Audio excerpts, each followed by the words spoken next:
मेरे पास इस वक्त दो आईफोन्स हैं। एक पिछले साल का फ्लैगशिप यानी 14 प्रो और नया 15 प्रो।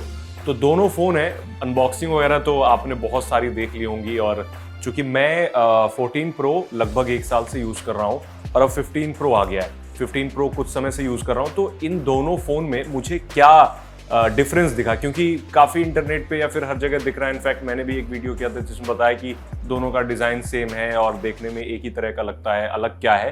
तो मैं यहाँ पर आपको सिमिलैरिटीज़ भी बताऊंगा और ये भी बताऊंगा कि क्या इन दोनों में अलग है। जाहिर सी बात है, नए जनरेशन का फ़ोन है तो कंपनी को कुछ ना कुछ तो अलग करना ही पड़ेगा, इस वजह से अलग है भी।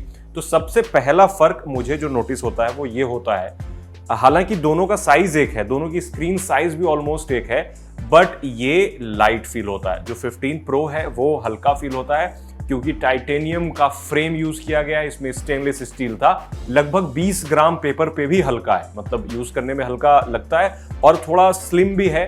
और चूंकि दूसरी अच्छी बात इसमें यह है कि इसमें बेजल्स ना इस वाले से जो 14 प्रो है उससे कम है, इस वजह से ये और भी कॉम्पैक्ट लगता है। अगर एक साथ इन दोनों फ़ोन को रखें और देखें तो इसमें थोड़ा सा फ़र्क दिखता है, थोड़ा सा ये टॉलर लगता है जो पुराना वाला 14 प्रो है।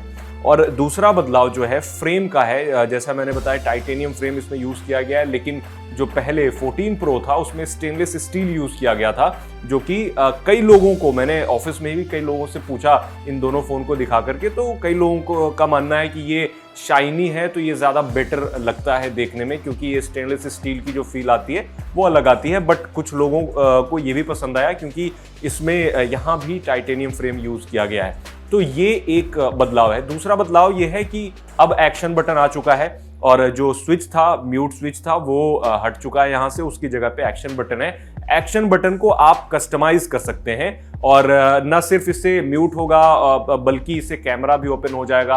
आप सीरी शॉर्टकट को एनेबल करके लिटरली कुछ भी कर सकते हैं एक टैप से, मतलब जो भी आपको यूज करना है, फॉर एग्जांपल कोई ऐप ओपन करना है या फिर कैमरा ओपन करना है, कैमरा में सेल्फी ओपन करना है या फिर पोर्ट्रेट मोड पे आना है, वो सब कुछ इस स्विच से हो जाएगा।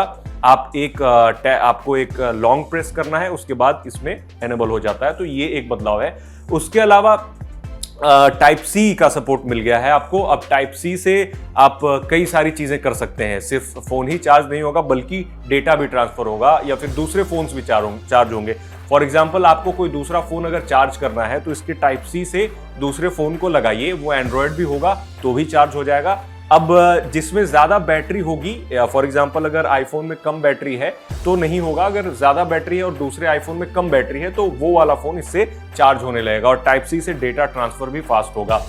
इन सब के अलावा आपको ज़्यादा डिज़ाइन में जो बैक पैनल है, इसका बैक पैनल में कोई ज़्यादा बदलाव नहीं है। कैमरा का प्लेसमेंट ऑलमोस्ट सेम है। कैमरा में क्या बदलाव है, क्योंकि बहुत सारे लोग कैमरे के लिए फ़ोन खरीदते हैं मोस्ट ऑफ द टाइम, तो कैमरा में कोई बड़ा बदलाव नहीं है। 48 मेगापिक्सल का सेंसर यहाँ भी है, बट ग्लेयर ना आए वीडियोस और फोटोज में, उसके लिए एक ऊपर से कोटिंग की गई है जिससे ग्लेयर्स नहीं आते। हालांकि मैं कैमरा रिव्यू करूंगा तो उसमें काफ़ी डिटेल से बताऊंगा।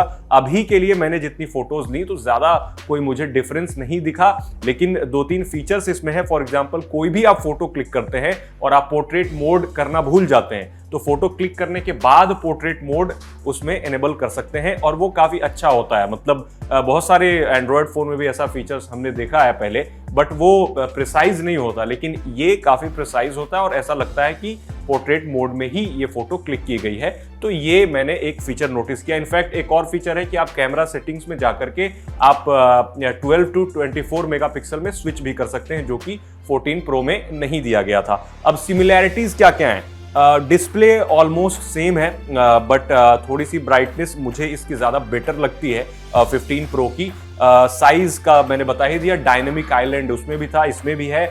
और जो सॉफ्टवेयर है, सॉफ्टवेयर में कोई बड़ा बदलाव नहीं है। 17 iOS 17 14 प्रो में भी आ चुका है, iOS 17 15 प्रो में भी मिलता है। और इसके अलावा जो यूज़ करने का है फीचर, जो एक्स्ट्रा फीचर्स जो आपको 14 प्रो में मिले थे वो इसमें मिलते हैं।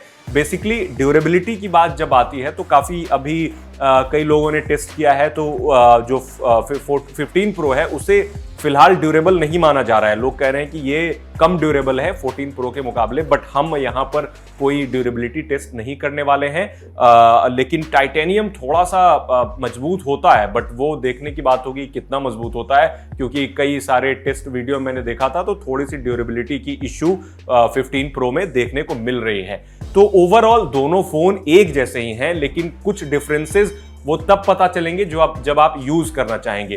तो अगर आपके पास 14 प्रो ऑलरेडी है तो 15 प्रो में स्विच करने का कोई भी सेंस नहीं बनता है, क्योंकि 14 प्रो इनफैक्ट अगले 2-3 साल तक आप आराम से चला सकते हैं। लेकिन अगर आपके पास 11 उससे पहले का फोन है तो आप 15 प्रो आराम से ले सकते हैं, क्योंकि इसमें एक दो और एड ऑन फीचर्स दिए गए हैं जिसके बारे में बाद में बात करूंगा डिटेल से कि वो क्या है, क्योंकि अभी मैंने काफी समय तक इसे यूज नहीं किया है। तो यूज करने के बाद बहुत सारी चीजें आएंगी जिसके बाद आपको बताऊंगा। और हाँ, प्रोसेसर के बारे में बताना भूल गया, क्योंकि इसमें A17 प्रो प्रोसेसर लगा है। पहली बार कंपनी ने आईफोन में कोई प्रो नाम का प्रोसेसर दिया है।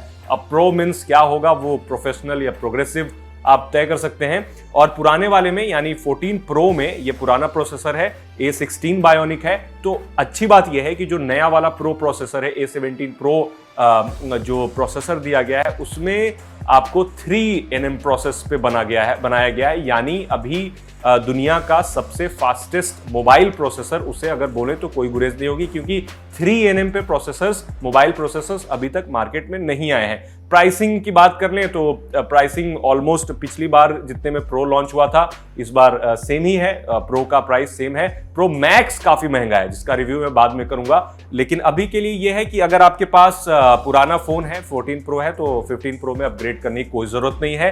13 प्रो भी है तो भी कोई जरूरत नहीं है। लेकिन मैं मानता हूं कि अगर 12 से नीचे का फोन है तो बिल्कुल आपको अपग्रेड करना चाहिए। ये एक अच्छा फोन है। और सबसे ज्यादा मुझे अच्छी बात ये लगती है इस फोन की कि ये बहुत स्लीक, बहुत ज्यादा कॉम्पैक्ट लगता है, इवन दो दोनों का साइज सिमिलर है। तो कमेंट में आप बताएं कि क्या आपको अच्छा लगा, क्या बुरा लगा, क्या सिमिलैरिटीज लगी, क्या डिफरेंसेस लगे, और क्या आप आईफोन 15 प्रो प्रेफर करेंगे पुराने फोन के मुकाबले। तो ये भी आप हमें कमेंट में बताएं।